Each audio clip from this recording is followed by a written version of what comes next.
అందరికీ నమస్కారం. ఈ రోజున కార్తీక పురాణంలోని 16వ అధ్యాయం స్తంభదీప ప్రశంస. వశిష్ఠుడు చెబుతున్నాడు, ఓ రాజా, కార్తీక మాసం దామోదరునికి అత్యంత ప్రీతికరమైన మాసం.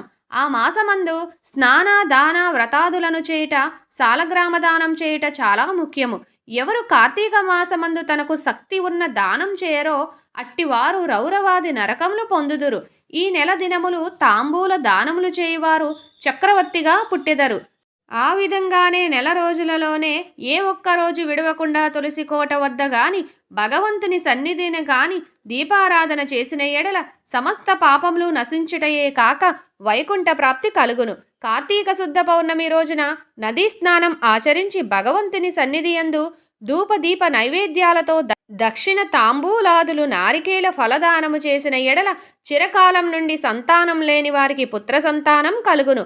సంతానం ఉన్నవారికి చేసినచో సంతాన నష్టం జరగదు. పుట్టిన బిడ్డలు చిరాయువులై ఉందురు. ఈ మాసములలో ధ్వజస్తంభం నందు ఆకాశ దీపంను ఉంచిన వారు వైకుంఠమునకు సకల భోగములు అనుభవింతురు.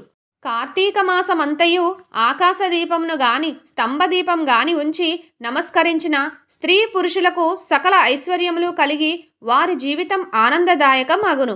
సాలి ధాన్యము కాని నువ్వులు గాని ప్రమిదన అడుగున పోసి దీపం ఉంచవలయును. దీపం పెట్టడానికి శక్తి ఉండి కూడా దీపం పెట్టని వారు, లేక దీపం పెట్టువారిని పరిహాసము ఆడువారు చుంచు జన్మ ఎత్తుదురు. ఇందులకు ఒక కథ కలదు, చెప్పెదను వినుము. దీపస్తంభం విప్రుడు అగుట. ఋషులతో అగ్రగణ్యుడు పేరొందిన మతంగ మహాముని ఒకచోట ఆశ్రమాన్ని ఏర్పరచుకుని దానికి దగ్గరలో ఉన్న విష్ణు మందిరాన్ని కూడా నిర్మించుకుని నిత్యము పూజలు చేయుచుండెను.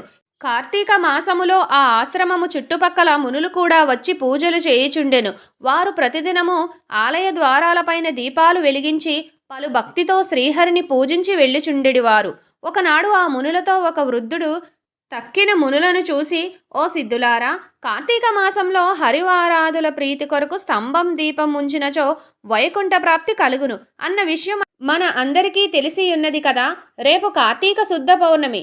హరిహరాదుల ప్రీతి కొరకు ఈ ఆలయంనకు ఎదురుగుండా ఒక స్తంభం పాతి దానిపైన దీపమును పెట్టెదము. కావున మనమందరం అడవికి వెళ్ళి నిడిపాటి స్తంభం తీసుకుని వద్దుము రండు అని పలుకగా అందరూ పరమానందులై అడవికి వెళ్ళి చిలువలు కలువలు లేని ఒక చెట్టును మొదలంతా నరికి దానిని తీసుకువచ్చి ఆలయంలో స్వామికి ఎదురుగా పాతిరి. దానిపై సాలిధాన్యం ఉంచి ఆవునేతితో నింపిన పాత్రను దానిపై పెట్టి అందులో ఒత్తివేసి దీపము వెలిగించితిరి. పిమ్మట వారందరూ కూర్చుండి పురాణ పఠనము చేయుచుండగా పెళపెళమంటూ శబ్దం వినిపించింది. అటు చూడగా వాళ్ళు పాతిన స్తంభం ముక్కలై దీపము ఆరిపోయి చెల్లాచెదురై పడి ఉండెను. ఆ దృశ్యం చూసి వారందరూ ఆశ్చర్యంతో నిలబడి ఉండిరి. అంతలో ఆ స్తంభం నుండి ఒక పురుషుడు బయటికి వచ్చెను. వారు అతన్ని చూసి, ఓయి, నీవు ఎవరువు? నీవు ఈ స్తంభం నుండి ఏలవచ్చితివి?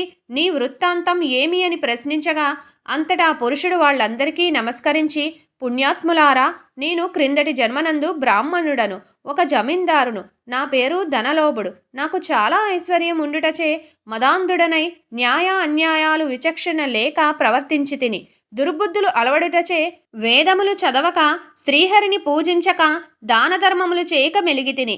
నేను నా పరివారంతో కూర్చుండి ఉన్న సమయములనే విప్రుడైనా వచ్చి నన్ను ఆశ్రయించినను అతన్ని నా కాళ్ళు కడిగించి నెత్తిమీద వేసుకోమని చెప్పి నానా దుర్భాషలాడి పంపుచుండేవాడిని. నేను ఉన్నత స్థానంపై కూర్చుని ఉండి అతిథులను నేలపై కూర్చుండమని చెప్పేవాడను. స్త్రీలను పసిపిల్లలను హీనముగా చూచుచుండేవాడను. అందరూ నా చేష్టలకు భయపడేవారే కాని నన్ను ఎవరూ మందలింపలేకపోయిరి. నేను చేయు పాపకార్యములకు హద్దు లేకపోయేది. దాన ధర్మాలెట్టివో నాకు తెలియదు. ఇంత దుర్మార్గుడైన పాపినై అగసాన దశలో చనిపోయి ఘోర నరకములను అనుభవించి 1,00,000 జన్మలయందు కుక్కనై, 10,000 జన్మలయందు కాకినై, 5,000 జన్మలయందు తొండనై, 5,000 జన్మలయందు పేడ పురుగునై, తరువాత పురుష జన్మ ఎత్తి కీకారణ్యమునందు నేను చేసిన పాపాలను పోగొట్టకొనలేకపోతిని. ఈనాటికి మీ దయవలన స్తంభంగా ఉన్న నేను నరరూపమెత్తి జన్మాంతర జ్ఞానినైతిని. నా కర్మలన్నీయు మీకు తెలియజేసి తిని నన్ను మన్నింపుడని వేడుకొనెను. ఆ మాటలు ఆలకించిన మునులందరూ అమిత ఆశ్చర్యం నొంది కార్తీక మాస మహిమ ఎంత గొప్పది, అదియునుగాక కార్తీక శుద్ధ పౌర్ణమి మహిమ వర్ణింప సఖ్యము కాదు. కర్రలు రాళ్ళు స్తంభాలు కూడా మన కండ్ల ఎదుటే ముక్తి పొందుచున్నవి. వీటన్నింటికన్నా కార్తీక శుద్ధ పౌర్ణమి ఆకాశదీపం ఉంచిన మనుజునకు వైకుంఠ ప్రాప్తి కలుగును. అందువలననే ఈ స్తంభమునకు ముక్తి కలిగినది అని మునులు అనుకునిచుండగా ఆ పురుషుని మాటలు ఆలకించి, ముని పుంగవులారా, నాకు ముక్తి కలుగు మార్గము ఏదైనా కలదా? ఈ జగంబున నెల్లరకు ఎట్లున కర్మబంధం కలుగును, అది నశించేటట్లు నా ఈ సంశయిని బాపుడని ప్రార్థించెను.